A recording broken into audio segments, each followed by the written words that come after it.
Hey y'all, I'm Sheena, otherwise known as Keeping It Kinky, and this is my channel all about my nursing journey, kinky hair, and what life is teaching me right now.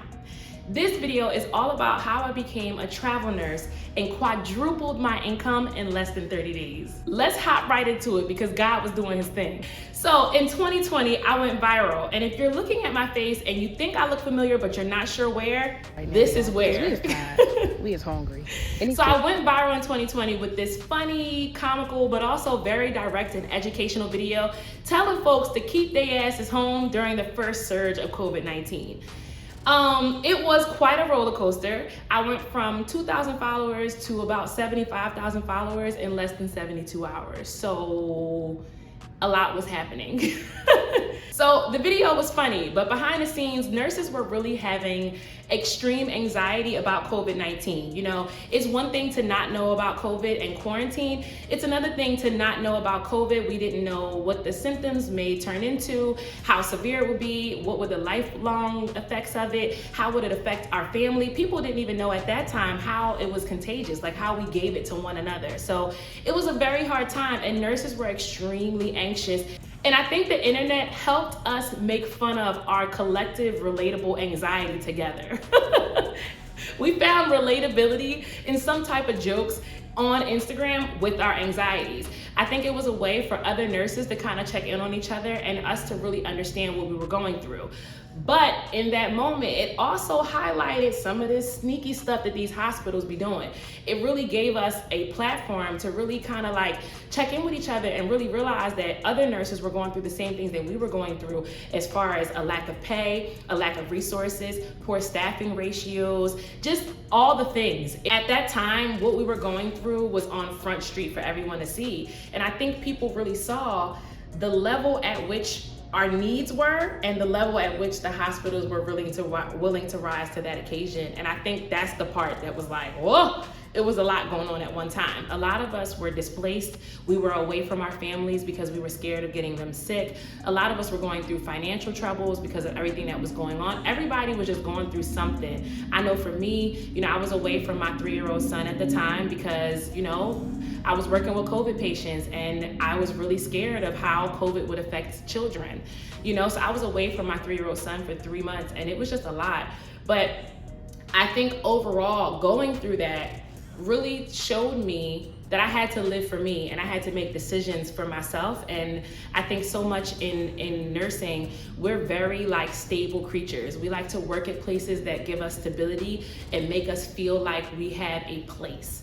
But I think that once you learn that your place is to get what you need out of every single venture in your life, oh baby.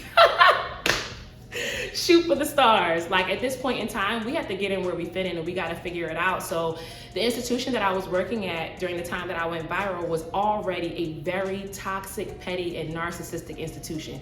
Still is to this day. To this day. Still fighting to this day. To this day. To this day. Still is. But during that time, I think I noticed it even more because the black girl can't go viral. Come on. And she can't go viral without crediting us, right? So it is what it is. After I went viral, I had a decision to make. I was working at this toxic institution that I really was not happy at. But I was working with the population, which was my community where I felt comfortable. And I really felt awesome being able to serve a population that looks like me, I felt like I was doing the work. I felt like a purpose there. But at the same time, the microaggressions it never stopped. I kept having to look over my shoulder. At this point in time, they started to just do things that were absolutely ridiculous. And the straw that broke the camel's back was in August of 2021, I was injured helping a patient. A patient fell on the floor and we were all trying to help her lift and she grabbed me the wrong way. My shoulder snapped and I had a trapezius injury, right? So I went to the occupational medicine facility on site at that hospital, and the nurse practitioner there pulled me out of work. She said, at this point in time, we don't think this is safe for you to work. You need to see a physical therapist. So their facility pulled me out of work. Their facility told me I had to go to physical therapy. And then their facility told me that I could not come back to work until I was cleared by physical therapy and the same nurse practitioner that took me out of work, right?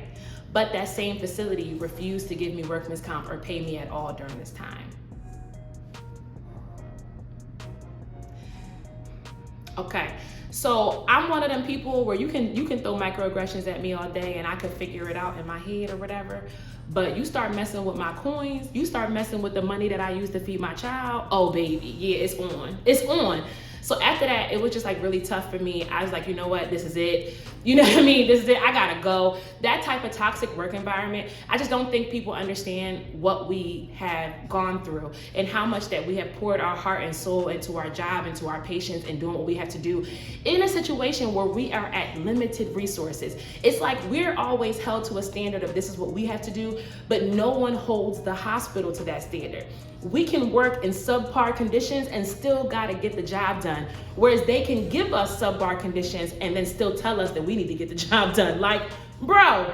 So after dealing with all that we have dealt with, of dealing with COVID in situations where they weren't necessarily supportive, for y'all to do that, and I actually was really injured and was sleeping on a heating pack, ice pack, hot, cold, Bengay, was tore up.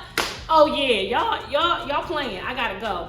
So I decided that I wanted to quit, but I wasn't sure what I wanted to do. And just like a lot of people, I had a lot of assumptions of what travel nursing looked like. And I didn't really know, I just had some assumptions. So I went back to work in October of 2021 after being out for 3 months, and literally walking in that building, it was like a dark cloud. I knew it, the energy was terrible. It just was like, it's just a mess.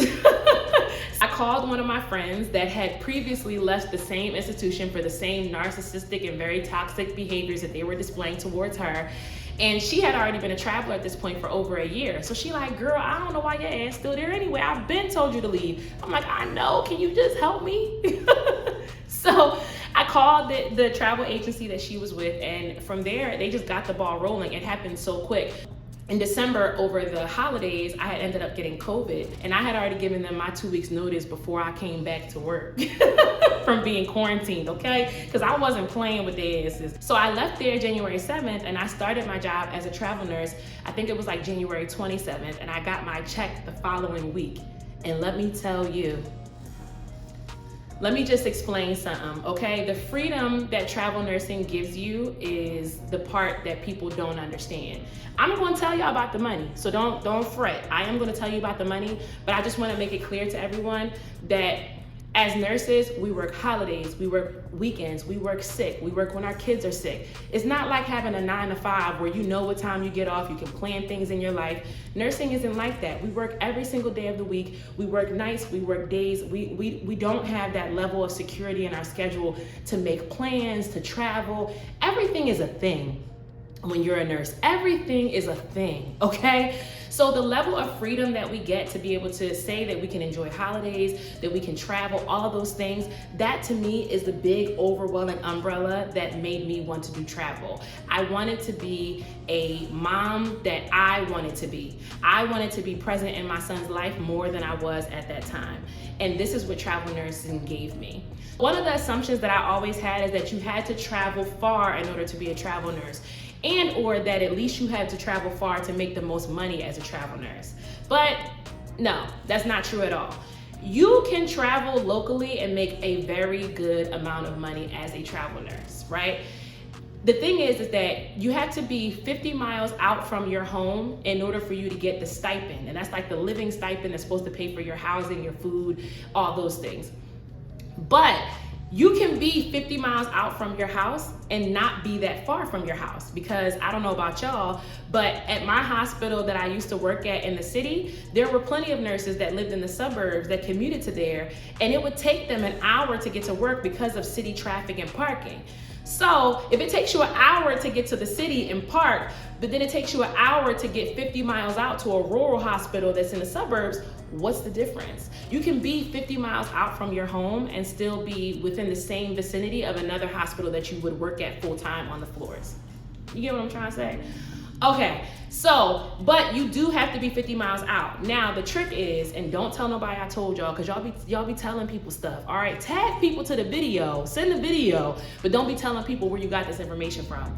If you have another house, let's just say you have a shore house or whatever, you can use a different address in order for you to be 50 miles out from somewhere closer to your house. Again, bleep this part out the video if you don't tell them I told you, damn.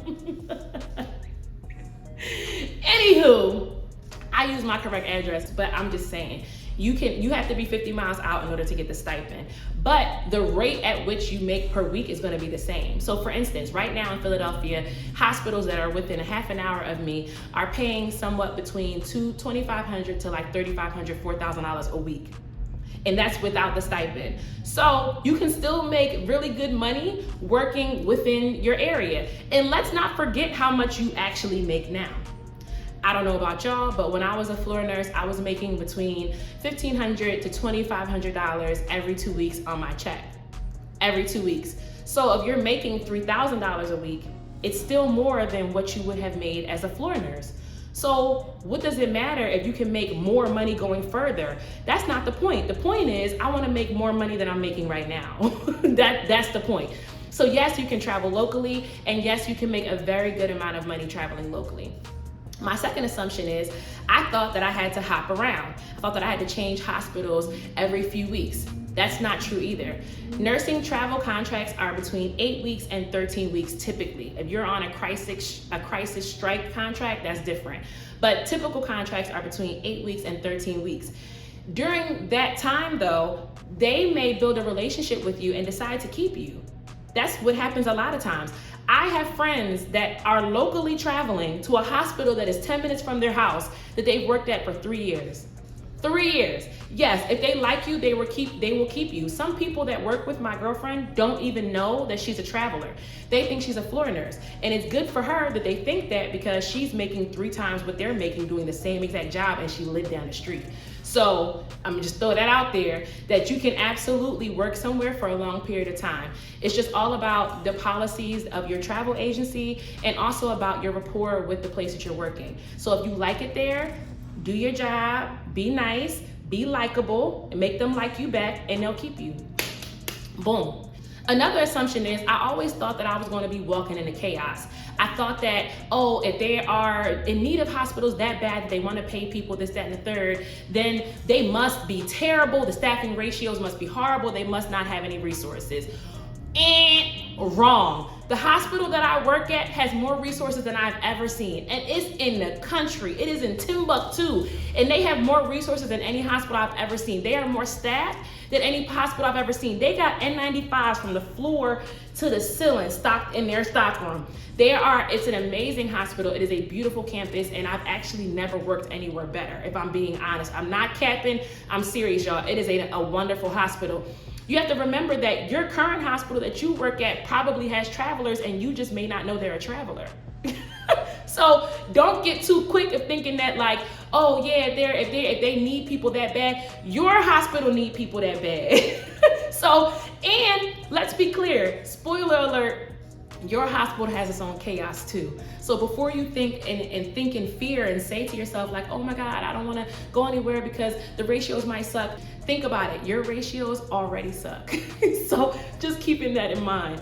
So these are the assumptions that kind of like kept me back and kept me in fear. And I remember having a conversation to one of my pregnant coworkers before I left. Beautiful woman, had multiple kids at home, and she was pregnant again. And she was telling me how she wanted to travel too because she just told you it's a toxic work environment, child, told you it was trifling. So she wanted to leave, but she didn't know what to do. And I was telling her, I said, why don't you just do travel? Now, mind you, I don't know where y'all work, but in Pennsylvania, it is very hard to get maternity leave and be paid while you're off if you haven't been at the institution for over a year. They also make us do disability to get our maternity leave. So you have to wait until you're out of work, then apply for disability. Then when you get on disability, they give you, I think it's about 60% of your income untaxed. And it's a process. Sometimes the disability takes a long time. Sometimes it takes so long that you planning on going back to work before you even get your first check. So the maternity leave process is trifling. I think it's terrible. Legislation should be passed that maternity leave should be paid by the institution, but here we are. Nonetheless, I was telling her, I said, you know, the way that they do maternity leave here is you only get 6 to 12 weeks out. It's just a mess. I was telling her, I said, why wouldn't you just become a traveler? you're gonna make 3 to 4 times your income. So you can work half the year and make the same amount as you're working right now. Your husband has good insurance, you can get on his insurance. And then when you go out on maternity leave, you can just stay home as long as you want to. And your maternity leave would just be a break between your contracts.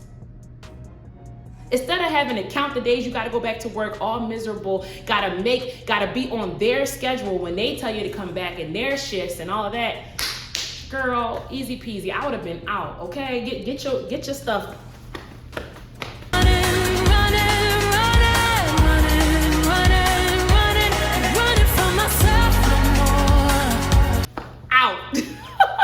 And no, I don't run like that. Anywho, these are just some of the things that I've talked with other nurses about, and a lot of it is fear and assumption. As nurses, we like stability. Even though it may be a mess, there's stability in the mess. There's benefits, there's for sure pay. I know I'm gonna be working here. I know which floor I'm gonna be on. I know my boss, I know what takes her off. It's just stability in the mess. So we're comfortable in our mess, even though it has stability, but we don't realize is that there's comfort in other situations. Other situations have stability too. Other situations have stable mess as well. So it's one of those things where you never know what you may like until you leave. And trust and believe, I'm not advocating for anybody to be a travel nurse, because I think that travel nursing is something just like anything else that is either for you or is not for you. So I'm not trying to pull anybody on a travel nurse bandwagon. I'm just explaining it to people because I think that a lot of the reasons why I was held back from it was because of fear, assumption, and just not knowing what I didn't know. And if I would have known what I know now, I would have become a travel nurse years ago. So I'm throwing it out there for those folks. If you somebody that never wanted to be a traveler, not your lane, I ain't knocking you, sis. You right, because I was that person too. So I ain't mad at you, but I'm just giving a little extra tea. So January 7th, I left my job, took a 2 weeks off, started my travel nursing job January 27th, right? So I was a little nervous because it wasn't the facility that I originally asked for. It was another facility that just randomly called me out the blue one day and said, hey, we saw your name on a travel nurse list. We would love for you to come work for us. I was weary because this place is 2 hours and some change away from me, so I was nervous. It's also in a very, very rural area in the middle of the country. So I was nervous, but I was like, you know what? I'm gonna take a leap and go for it, because they were the ones that contacted me first, and because I had heard really good things about this hospital. So I was really excited. That's another thing that we kind of have to remember, is that like travel nursing is its own community. So we communicate with each other. Other nurses will tell you which places that you shouldn't go to, which places is like, We know that ahead of time. And you can also cancel the contract at any point in time. If you walk into a facility and they ask you to do things that you're not capable of doing, or that are unsafe for you or the patients, you can absolutely cancel a contract and tell them that, yeah, this is not okay. I'm not comfortable here, and your agency should have your back. So I chose this facility. I was really nervous, and it just has been a beautiful experience from the beginning. You know, I walked in there very apprehensive. I walked in there, and I'm not even trying to be extra, but I walked in there with PTSD. You know, they were so nice to me and so supportive and so helpful. And I've been there for over a year, and I'm just now being able to accept it. You know, there's so many times where I looked over my shoulder or were nervous about somebody saying something about me or being rude or toxic, that I had to catch myself like, wow. Like, I can let my hair down. I can fluff out my fro. These people are really not out to get me. They're really just happy that I'm here and supportive of me because they want me to stay here and they want me to like it here. And I'm just like, I don't know what that feels like. I've been in such a dark space with this facility that I just really didn't know what that felt like. So now let's get into the moolah, okay? The money. When I first was seeking this job, mind you, now let's be clear, when you are going out for a job as a travel nurse, the rates that you see at that time depend on what's going on at that facility at that time. So for instance, if you are at an area that has a higher COVID rate, higher flu rate, higher RSV rate, then they're gonna need you more. If you're in an area where it just so happened a lot of their nurses quit or a lot of the nurses left, the rates are gonna be higher. If it's cold and flu season and it's the wintertime, the rates are going to be higher. So keep that in mind. Whenever you're talking about rates with people, you really only can talk about rates with people that are in your vicinity or a place that you want to visit, because what somebody else pays is not going to be what they pay here. And the summer rates versus the winter rates are thousands apart. I mean thousands, okay? So I'm giving y'all what I was making, but best believe I do not make that now. I wish I did, but I do not make that now. And that's because I went there during a very high COVID surge when they were like absolutely desperate. So their rates were higher. That is not what they are now. So I'm just telling y'all that now. So when I started there, they offered me $5,600 a week. Yes, as my gross. My net came to be like $4,300, right? So I was making $4,000 plus a week. And I was coming from a job where I was making $2,000 to $2,500 every 2 weeks. So I was basically making like $17,000, $18,000 a month versus $4,500 a month. So I literally quadrupled my income in 30 days. What a money reside, what a money reside, what a money reside, what a money reside. I left that job January 7th. I had my first check a week after starting this job in the beginning of February.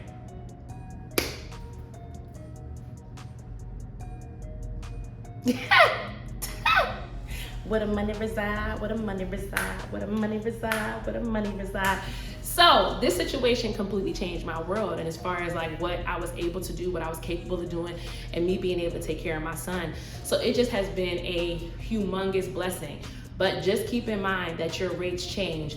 I started there in January, and by May, June, they were cutting people's contracts because they didn't need as many people anymore. They kept me because I'm just a shining light, and I try to make sure I'm as likable as possible and hustle as hard as I can so that facilities will want me back. But my point is that you cannot guarantee any money as a traveler. Within the next like 2.5 months, they had dropped my pay down a little bit more. So every contract, every 8 to 13 weeks, they can lower your contract, raise your contract. And this is also why it's good to talk to other facilities and this is also why it's really good to talk to other nurses and really, you know, make friends with the travel nurses, because I'm working at an agency that is very small. So because my agency is small, they offer higher rates.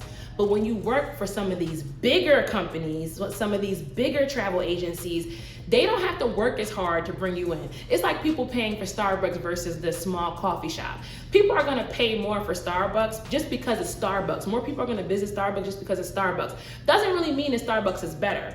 So I was literally working on the floors with multiple other nurses that also were travel nurses that were making $1,500 a week less than me.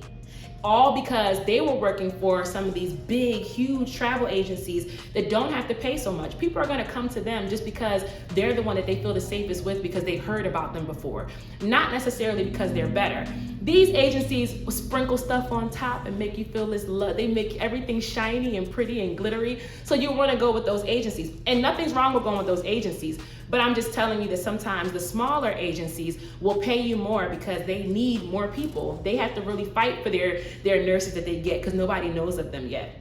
So shop around. You shouldn't talk to one agency, 2 agencies, 3 agencies. Talk to whoever. There's apps now that you can actually go on the app and look up travel rates, and then when you click on the travel rate, different companies will show up. So you don't, just because you're going to a specific hospital, don't forget that multiple travel agencies can possibly give you a contract for that hospital. One hospital has multiple options, so don't get stuck on one agency. Don't think that you can only work for one agency. Shop around, because different agencies will offer you different hospitals and different rates. So I did it. I just leaped, and I am so proud of myself and so happy that I did it because it truly changed my life and the type of mom that I wanted to be, the type of person that I wanted to be. I wanted to have a schedule. I wanted to go to the gym. I wanted to be more present with my son, and this is what helped me do it. I wanted to travel more. As a travel nurse, you can literally put in your contract your travel dates before you even start. So if you start January 1st and you have a trip planned for February 1st, you can tell them ahead of time, and that time off will be in your contract. You know what I'm saying? Even call outs. If you want to call out as a travel nurse, there's no penalty. You just don't get paid for that day. Now, of course, you don't want to do it often because they can cut your contract and or they may not want you back. But just knowing that I don't have to be like, I'm sick today. Like, nah, I'm just not coming in. Not that I did that before because F that job, but I'm just saying that it's a beautiful thing to know that you don't necessarily have to feel like every time you call out it's going to be a big to-do. So it has really been a blessing to my life. I do a contract for 13 weeks. I take 3 weeks off and chill with my son, travel, do what I need to do. And that's that on that. So I'm so proud of myself. I hope this video was relatable to somebody. I really appreciate you guys. And I just appreciate y'all being a relatable community for me to come talk to and vent to and give my little gems, but also know that you guys are gonna give me gems back. So leave some comments down below so that I know what you wanna hear and I know what you wanna talk to me about. My next video is going to be about how I negotiated my contract so that I only work 1 day a week. Okay, now that's a gem. So drop your comments, let me know if it's something that you want to talk about, something that you want to hear about. And as always, please like and subscribe. Love y'all. See you next time.